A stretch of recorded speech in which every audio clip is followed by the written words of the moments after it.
What it do, SWAC fans? It's your boy SWAC TV coming at you today with the top offensive performers of Week 6.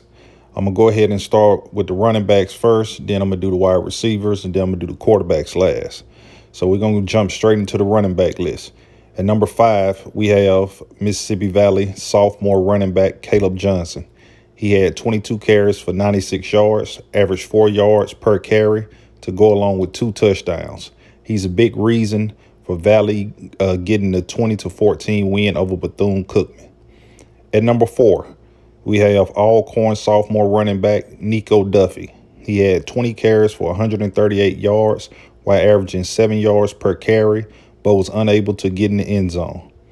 At number 3, we have Southern U senior running back Devin Ben. He's had 22 carries for 151 yards while averaging 7 yards per carry, and also had a touchdown in the 35-31 loss to Texas Southern, but couldn't get 1 yard when it mattered the most. At number 2 is FAMU senior running back Bishop Bunnett. He had 12 carries for 118 yards while averaging 10 yards per carry to go along with a touchdown in the 30-7 win over SC State. And at the number 1 pick and top dog of the week goes to Jackson State junior Santee Marshall. He had 12 carries for 122 yards plus 2 touchdowns while averaging a first down every time he touched the ball. I had said in my preview that he was going to get over 100 yards this game, and he did it.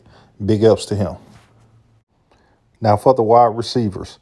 At honorable mention, we have Jackson State Warren Newman. He had 5 receptions for 80 yards while averaging 16 yards per catch, plus had a touchdown, and had 2 punt returns for 67 yards, averaging 33.5 yards per return. Not to mention he had a long punt return called back, if I'm not mistaken.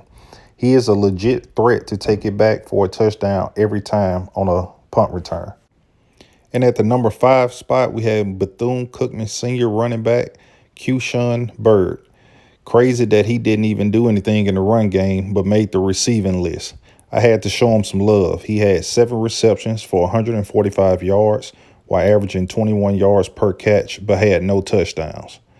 And at the number 4 spot, we have Arkansas Pine Bluff freshman Dalen Hill. He had just 3 receptions, but made them count for 109 yards plus a touchdown while averaging 36 yards per catch in the 35-15 loss to Alabama State.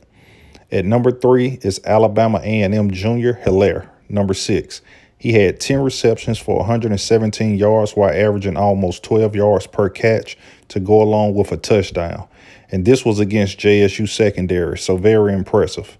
At number 2, we have Bethune-Cookman senior tight end Kamari Everett. He had 5 receptions for 139 yards plus a touchdown while averaging 28 yards per catch.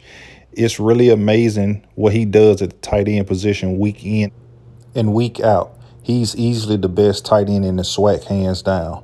And at the number 1 spot and the top dog of the week goes to Alabama State sophomore Jeremiah Hickson.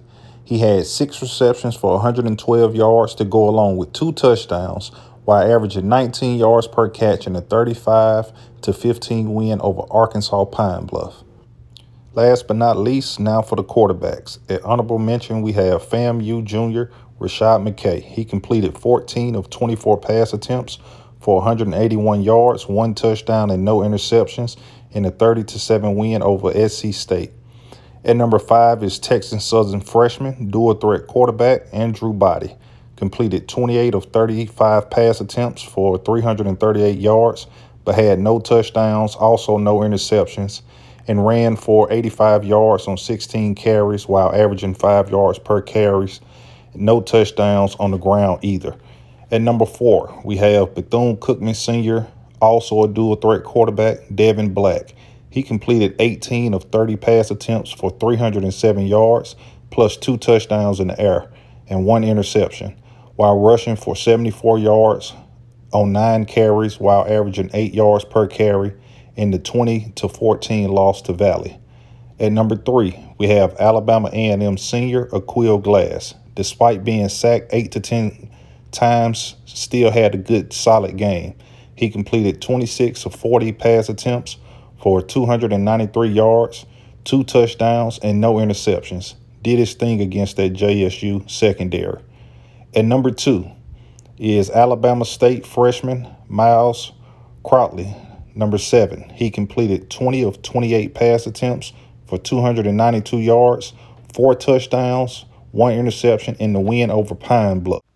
And at the number 1 spot and top dog of the week is going to Jackson State D, Shador Sanders, a.k.a. Grown. He completed 17 of 24 pass attempts for 249 yards, 4 touchdowns, and no interceptions in the blowout win over Alabama A&M 61-15. My God. Y'all better put some respect on that man's name. And I mean all 3 of y'all. Coach Maynard, Glass, and that A&M secondary. Y'all had that man out here stunning like his dad in the end zone. Come on, bro. Yeah, so if you like the video, go ahead and like, share, comment, subscribe, and make sure you hit that notification bell because I will be dropping heat every day, if not every day, almost every day. Thank you for watching. Peace.